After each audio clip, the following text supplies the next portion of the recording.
A continuación vamos a hablar de la infección respiratoria aguda en niños y sobre todo en niños menores de 5 años. Vamos a iniciar dando una definición de lo que es una infección respiratoria aguda. Entendemos que se trata de una inflamación de causa predominantemente viral o bacteriana de uno o varios segmentos de la vía aérea. Es la primera causa de mortalidad y mortalidad de menores de 5 años en nuestros países del área y de la región andina y generalmente del tercer mundo. Las infecciones respiratorias agudas están clasificadas en altas y bajas. Ellas comprenden la otitis media y la tosferina, las faringitis o faringoamigdalitis, y vamos a referirnos, vamos a hacer énfasis en las enfermedades del tipo Krupp, bronquiolitis y neumonía.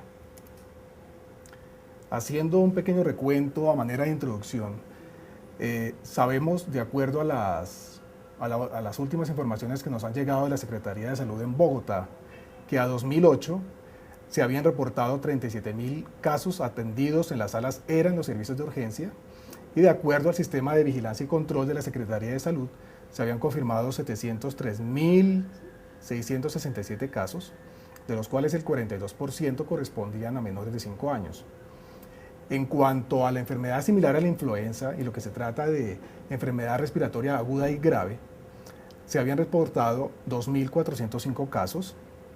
De aquellos, el 76% correspondían a niños menores de 1 año, de los cuales el 90%, un poco más, habían recibido atención intrahospitalaria. Haciendo relación a la situación actual de lo que está ocurriendo en el mundo para lo que corresponde a Colombia, en cuanto a la pandemia por el virus de influenza A, H1N1, tenemos reportado hasta el momento 5.270 alertas de posibles sintomáticos, distribuidas de la siguiente forma: 2.510 casos sospechosos, 81 casos probables, 221 casos confirmados, incluidos los 8 fallecimientos de los que se tiene conocimiento, 2.458 casos descartados. De estos, 2.282 por laboratorio y 176 casos no cumplían la definición. Para esta semana, el Instituto Nacional de Salud confirmó al Centro Nacional de Enlace del Ministerio de la Protección Social 19 casos más de infección por el virus pandémico de la influenza.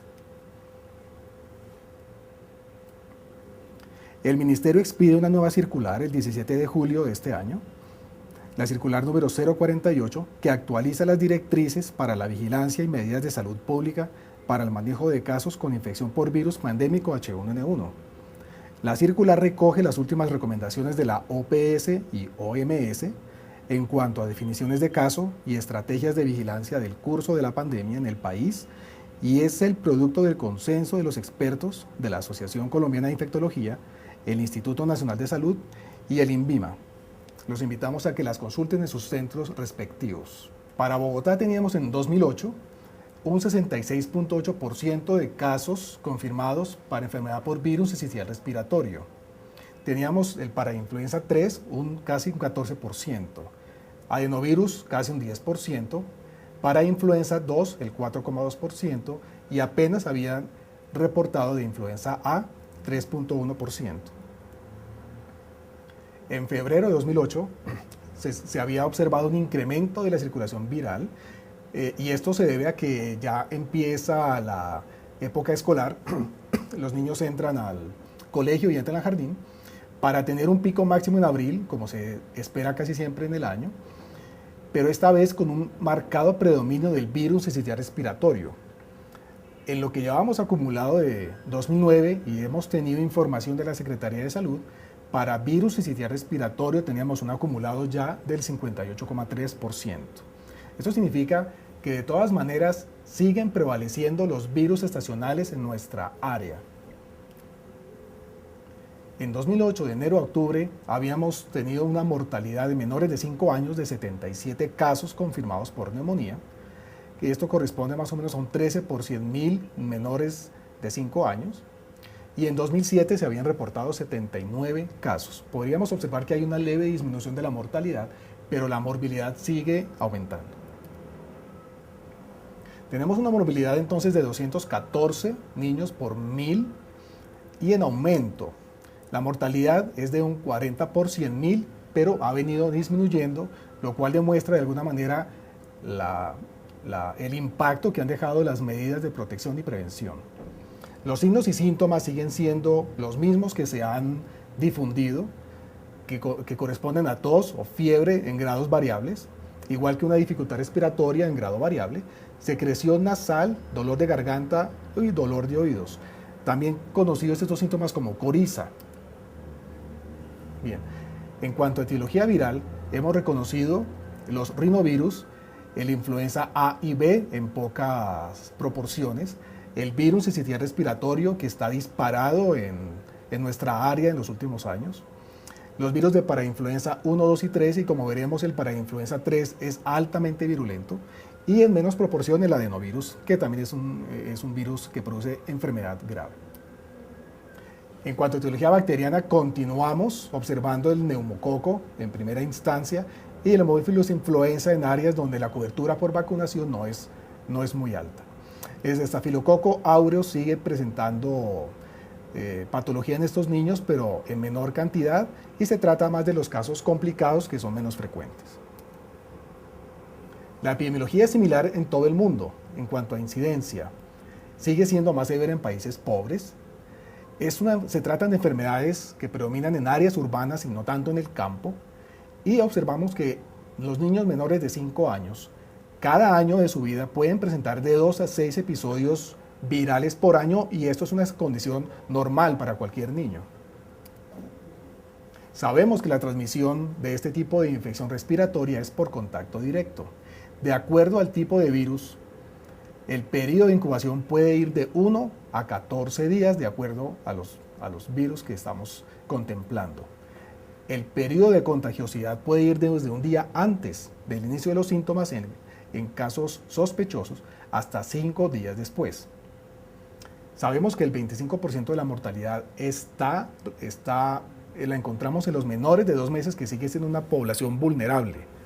Y sabemos que la mortalidad es baja en niños mayores de 5 años. De ahí que las estrategias de la OPS vayan dirigidas a este grupo de edad, a los menores de 5 años. ¿Qué factores de riesgo hemos identificado? Evidentemente los menores de 2 meses, cuando hay ausencia de lactancia materna, los niños que están en estado de desnutrición variable de moderada a severa, cuando en la dieta hay una carencia de vitamina A, cuando tenemos un bajo peso al nacer definido como niños por debajo de 2.500 gramos o prematuros, y la falta de inmunizaciones. Otros factores de riesgo identificados son intradomiciliarios, los cambios bruscos de temperatura contemplados como que al niño que está en un ambiente de calor se le exponga bruscamente a un ambiente de frío. Es muy importante también informarle a la familia que no tienen por qué sobreabrigar a los niños, que es una costumbre muy arraigada en todo nuestro país. Lo que las mamás no se dan cuenta es que cuando los tienen que desvestir, los están exponiendo a un cambio brusco de temperatura. Pero es muy difícil poder cambiar este tipo de costumbres en nuestra población. La situación de hacinamiento es otro factor de riesgo muy importante. Y la exposición a portadores nasofaringios de manera íntima, a las personas a los adultos que tienen sinusitis o enfermedades pulmonares crónicas como tuberculosis y cosas como esas. La exposición a agentes contaminantes, ¿cierto? Dentro de la casa, el humo de cigarrillo, y en los hogares o lugares donde todavía se cocina con leña o con carbón. O también utilizan otro tipo de material de biomasa, material vegetal para cocinar, los que encuentran en el campo. Otros agentes contaminantes a los que están expuestos los niños ya fuera de su casa son a los contaminantes ambientales, como los basados en sulfuros, en nitrógeno,